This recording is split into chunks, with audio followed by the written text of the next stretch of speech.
우리는 여러 가지 정체성을 가지고 살아가죠. 남자와 여자라는 성적 정체성도 있고요. 또 가정에서는 부모이고 또 자녀이고 누구의 형제 자매라는 그런 정체성이 있죠. 그리고 내가 일하는 곳에서도 내가 직책을 가지고 있고요. 또 내가 속해 있는 조직이나 또 내 친구들, 동료들 사이에서 다양한 정체성을 가지고 있죠. 믿는 사람들은 교회에서도 정체성이 있잖아요. 목사, 집사, 장로, 권사, 또 무슨 부장, 위원장, 회장, 총무, 성가대, 찬양팀 다양한 정체성을 가지게 됩니다. 자, 그렇다면 그리스도인으로서의 나는 어떤 사람이어야 될까요? 그리스도인으로서 나는 어떤 사람이어야 하냐는 겁니다. 제가 빌리 그레엄 목사님의 이야기를 소개해 드린 적이 있었는데요. 이런 말씀이 한 적이 있어요. 우리는 세상이 읽고 있는 성경책이다. 우리는 세상이 필요로 하는 사도신경이다. 우리는 세상이 마음에 새기는 설교이다. 이런 말씀을 하셨어요. 바로 내가 세상이 읽고 있는 성경책이라는 거예요.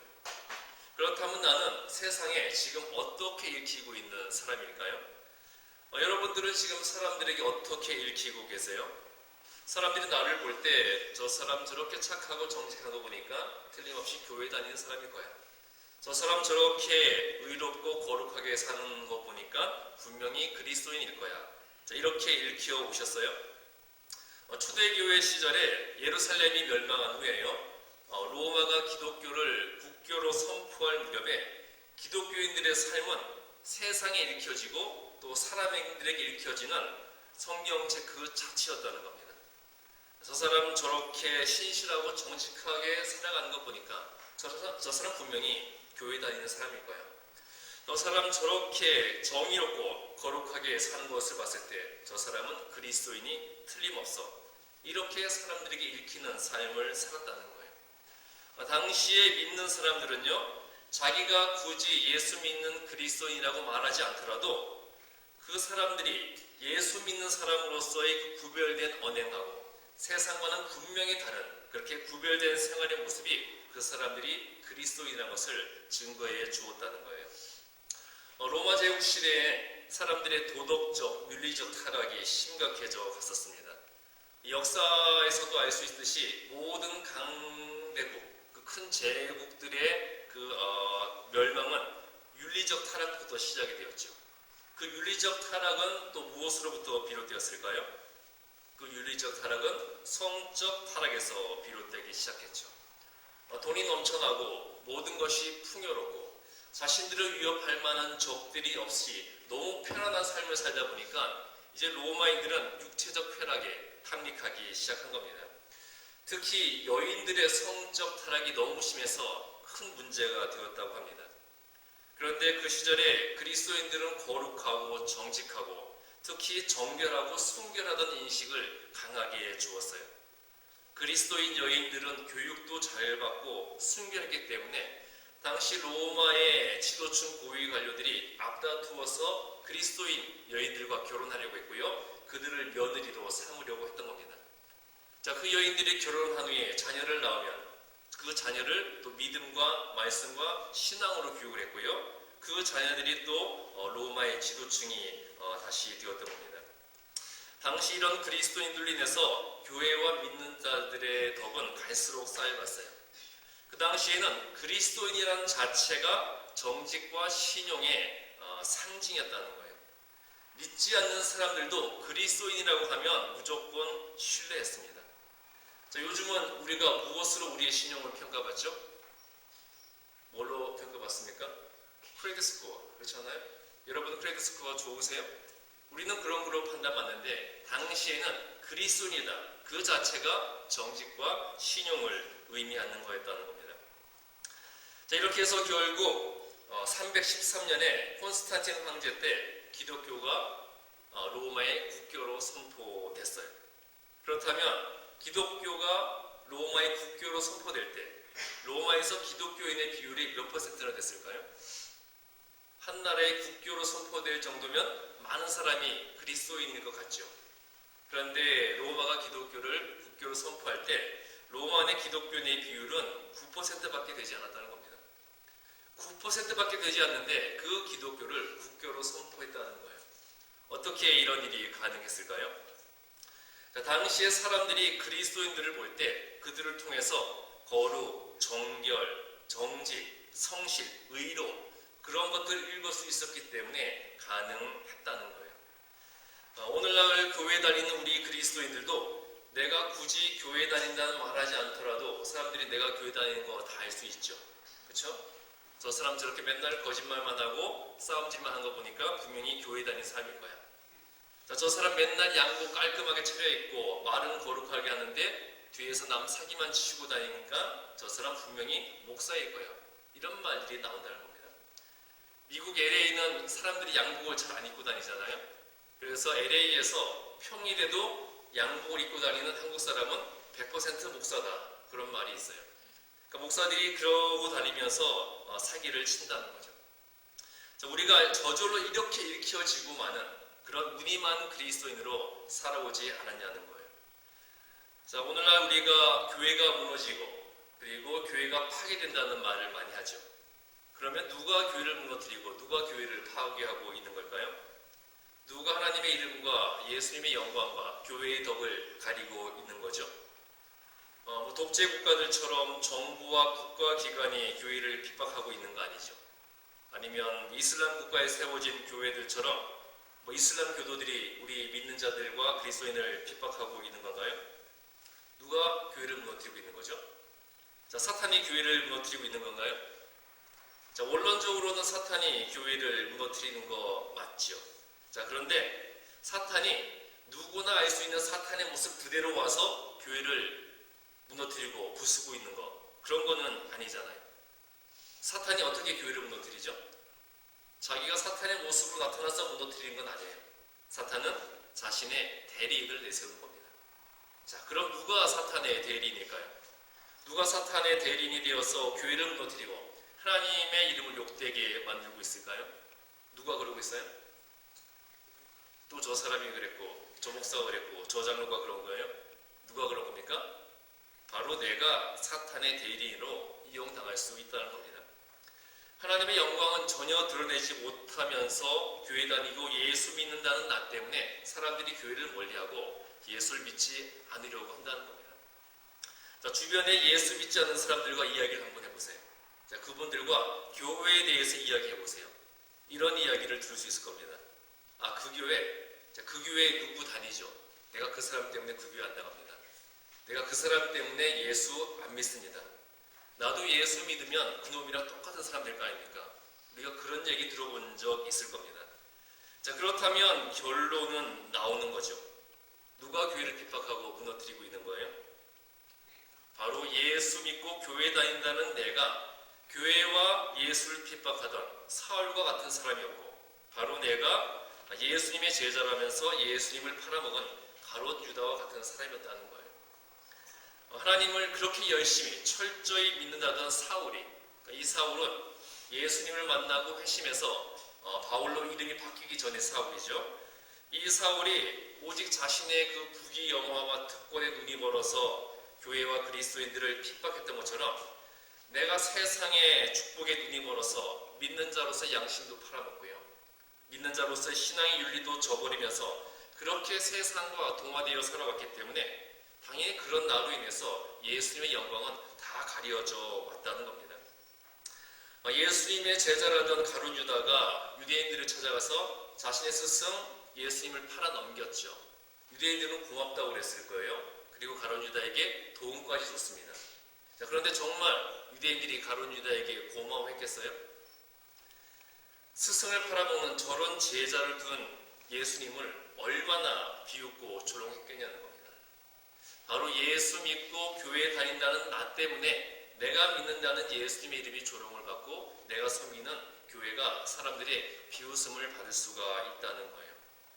우리는 교회 다니는 그리스도인이 아니라 예수님 믿는 그리스도인이 되어야 된다는 겁니다. 바로 예수님의 제자가 되어야 된다는 거죠. 그러면 여러분은 예수님의 제자예요? 아니면 사탄의 대리인으로 이용당하고 계세요? 여러분 자신의 현재 영적 상태를 한번 파악해 보시면 좋을 것 같아요. 내가 주변에 있는 누군가에게 나 예수 믿는 그리스도인이야, 그런 말을 했을 때 그 말을 들은 사람이 어떤 말을 하고 어떤 생각을 할 것 같아요? 그 말을 들었을 때 역시 믿는 사람은 다르네. 당신이 믿는 예수 나도 한번 믿어보고 싶어. 그런데 나 같은 사람도 교회 다니고 예수 믿을 수 있을까? 자, 이런 말을 할 것 같아요? 아니면 역시 이놈 교회 다니는 놈 맞았네. 하여간 요새는 믿는다는 것들을 더 믿을 수 없다니까. 자, 이런 생각을 하겠어요? 또 내가 다른 사람에게 내가 어느 교회 다니는데 우리 교회 한번 나와볼래? 그럴 때 당신이 다니는 교회라면 나도 한번 다녀보고 싶습니다. 이런 생각을 하겠어요? 아니면 당신 같은 사람이 다니는 교회라면 뻔하다. 내가 그 교회 왜 가냐? 내가 당신과 똑같은 사람 될 일이냐? 이런 생각을 하겠습니까? 내 자신의 모습을 우리가 솔직히 돌아볼 수 있어야 된다는 겁니다. 물론 사람들이 대놓고 이렇게 말은 못할 수는 있어요. 그렇지만 말은 숨겨도 마음은 숨길 수가 없다는 겁니다. 예수 믿는 내가 다른 사람들의 마음에 어떤 존재로 읽히고 있는가 우리가 생각을 해봐야 된다는 겁니다. 자, 예수 믿는 내가 다른 사람들의 마음에, 내가 알고 있는 다른 사람들의 마음에 어떤 존재로 읽히고 계신가요? 내가 하나님을 믿는다면 하나님 믿는 증거와 예수 만난 증거가 나를 통해 나타나야 되는 거예요.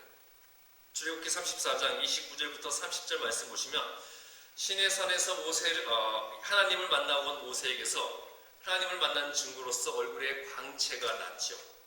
그런데 모세는 산에서 내려와서 이스라엘 백성들에게 내가 하나님을 만났다, 하나님과 대화가 있다, 이런 말 한마디도 안 했어요. 한마디도 안 했지만 이스라엘 백성들은 모세를 봤을 때 하나님을 만나고 왔다는 것이 보였다는 거예요. 하나님이 모세와 함께하고 계시다는 그 영광스러운 임재의 증거가 드러났던 거죠. 그래서 그 모습을 본 이스라엘 자손들은 모세에게 가까이 가기도 두려워했어요. 이스라엘 사람들은 당시에 하나님을 보게 되면 죽는다고 믿었거든요. 그런데 지금 모세에게서 하나님의 모습이 보이는 겁니다. 모세를 보는 것이 하나님을 보는 것 같았던 거예요. 그래서 자신들이 하나님을 봐서 죽을까봐 모세를 가까이 하기를 두려워할 정도였다는 거죠. 이렇게 진정한 하나님의 임재가 모세를 통해 느껴졌기 때문에 이스라엘 자손들은 진정 어린 경외와 존경의 마음으로 모세를 대하게 된 겁니다. 자, 우리도 하나님을 믿는 사람이라면 모세처럼 내가 하나님을 믿는 사람이라는 것이 나타나고 드러나야 된다는 거예요.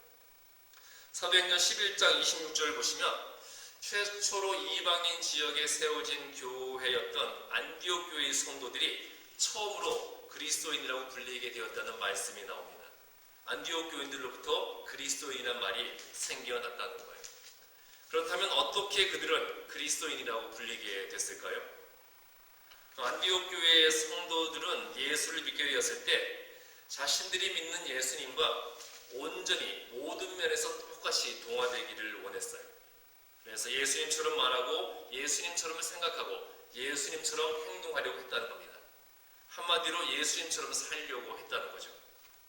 자신들의 삶의 기준을 성경에 두었고요. 모든 언행의 기준을 예수님의 말씀에 두었어요. 자, 그리고 나가서 믿지 않는 자들을 전도했는데요.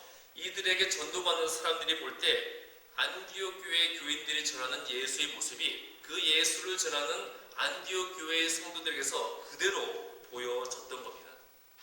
또 이들이 나가서 전도를 하지 않더라도 평소에 자신들이 믿는다고 말하던 예수의 모습이 이 사람들의 평소의 언행이나 생활의 모습 가운데 그대로 드러났던 거예요. 그래서 사람들이 말하기를 당신들이 전하는 그리스도가 있다면 당신들과 똑같은 사람일 겁니다. 당신들이 전하는 그리스도가 계시다면 당신들처럼 말하고 당신들처럼 행동하고 당신들처럼 살 것이라고 나는 생각합니다. 자, 그래서 안디옥 교회의 교인들이 전하는 그리스도와 똑같은 사람들이라고 해서 그들을 그리스도인이라고 부르게 되었다는 겁니다. 그러면 안디옥 교인들이 어떻게 사람들에게 자신들의 생활 속에서 자신들의 언행을 통해 그리스도 예수의 모습을 보여줄 수 있었을까요? 자, 그 해답이 골로새서 3장 23절에 나옵니다. 골로새서 3장 23절을 보시면 무슨 일을 하든지 마음을 다하여 누구에게 하듯 하더라고요? 죽게 하듯 하고 사람에게 하듯 하지 말라, 이렇게 말씀하고 있죠. 그러니까 안디옥 교회 성도들은 무슨 일을 하든지 죽게 하듯 했다는 거예요. 자, 주께 하듯 모든 일을 하는데 주께 거짓말을 할 수 있겠어요? 주님께 사기칠 수 있겠습니까? 주님을 속이고 기만할 수 있겠어요? 주님께 상소리하고 주님께 욕하고 주님께 대들고 주님을 때릴 수 없었다는 겁니다. 사람에게는 이렇게 거짓말하고 사기치고 욕하고 기만할 수 있죠. 그런데 주님께는 그렇게 하지 못한다는 거예요. 안디옥 교회 사람들은 이렇게 모든 일을 할 때 주님께 하듯 하고 사람에게 하듯 하지 않았다는 거예요. 당연히 모든 사람을 대할 때도 사람을 대하듯 하지 않고 주님을 대하듯 했습니다. 자, 이렇게 주님을 섬기고 모시듯이 다른 사람을 섬겨 주었고 또 주님을 대하듯이 사람들을 대해 주었어요. 당연히 그 모든 사람들은 안디옥 교회 성도들을 통해 자신들을 섬겨주는 그리스도 예수의 모습을 보게 되었던 것이고요. 그 안디옥 교회 사람들을 그리스도와 같이 살아가는 사람이라고 해서 그리스도인이라고 불렀던 겁니다. 자, 그렇다면 우리는 사람을 어떻게 대합니까? 우리가 사람을 대하는 법은 어때요? 우리가 다른 사람을 주께 대하듯 하는 것은 사실 기대하기 힘들죠. 그렇다면 최소한 다른 사람을 나보다 나은 사람으로는 대접해 주세요. 다른 사람을 나보다 나은 사람으로 대접해 주냐는 겁니다. 아닐 겁니다. 사람은 근본적으로 다른 사람을 대할 때 나보다 못한 사람이길 바라죠. 그래서 나보다 못한 조건을 최대한 많이 찾아내려고 해요. 그래서 일단 비교부터 하죠. 무엇을 비교하죠? 다른 사람 만나면 뭐부터 비교합니까? 학력, 경력, 직업, 수입, 하다못해 어느 동네 사냐, 무슨 차 타고 다니냐, 그거 비교하다가 나중에는 비교의 범위가 어디까지 확대가 됩니까? 자식들. 자, 자식이 어느 대학에 다니느냐, 저 자식은 직업이 뭐냐, 그렇게 비교하다가 나중에는 배우자까지 비교하죠.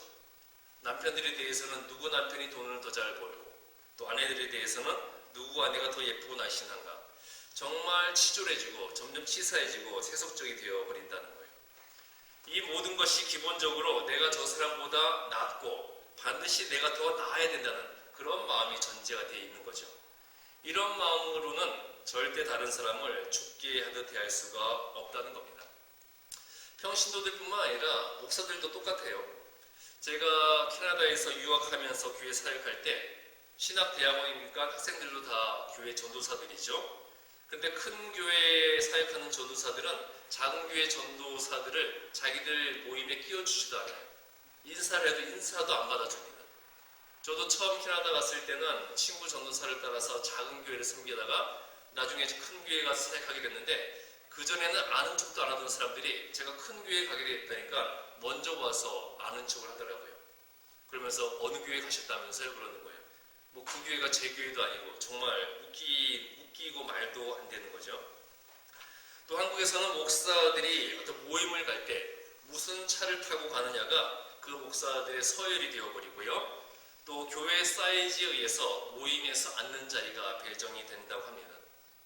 지금 한국에서 온갖 명성을 다 날리고 있는 모 교회가 교회 세습과 비자금 조성과 갖은 불법과 탈법을 다 행해도 교회가 크고 돈이 많으니까 교단이 교회의 힘에 눌려버리고 있어요.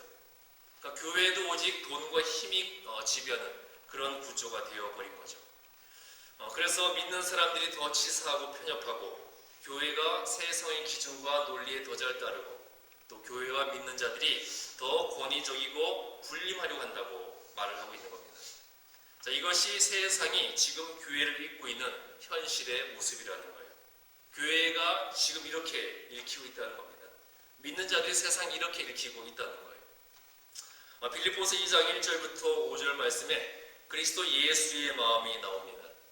그 중에서도 3절에 나보다 남을 낮게 여기는 마음이 나와요. 나보다 남을 낮게가 아니라 더 나은 자로 여기는, 그 마음이 나오는데요. 그리스도 예수의 마음을 가진 사람이라면 나보다 남을 낮게 여기는 게 아니라 나보다 더 나은 사람으로 여기는 그런 마음이 있어야 된다는 겁니다. 자, 우리가 스스로를 겸손히 낮추고 다른 사람을 나보다 낮게 여기고 섬겨줄 때 그들은 그런 우리를 통해서 그리스도 예수의 마음을 읽게 되는 거죠. 자, 우리는 성령을 읽지만 세상은 우리를 읽는다는 겁니다. 자, 믿는 우리들은 성경을 읽고 예수님을 알아가지만 세상은 우리를 읽음으로써 우리가 믿는 예수님을 보게 된다는 거예요. 우리가 말하는 법, 우리가 생각하는 법, 우리가 살아가는 법이 세상에 읽혀지고 있다는 것, 그것을 우리가 늘 알고 살아야 된다는 겁니다. 내가 어떻게 말하는지, 내가 어떻게 생각하는지, 내가 어떻게 살아가는지 세상이 읽히고 있다. 세상 사람들이 나를 읽고 있다. 그것을 우리가 생각하면서 그리스도인으로서 살아야 된다는 겁니다. 자, 하나님을 대하고 예수님을 대하듯이 모든 일을 대하고 모든 사람을 한번 대해보세요. 자, 우리가 지금까지 하나님을 어떻게 대해왔습니까? 여러분 옛날 어른들 신앙생활하는 거 보셨을 거예요. 헌금을 할 때도 꼭 세돈을 하죠. 그래서 은행 가서 세돈을 받고 와서 헌금을 했어요. 그게 안 되면 어떻게 했죠? 그 돈을 다리 위로 다려서 헌금을 했잖아요. 가지고 있는 옷 중에 가장 좋은 옷을 꼭 교회 갈 때 입고 갔어야 했고요.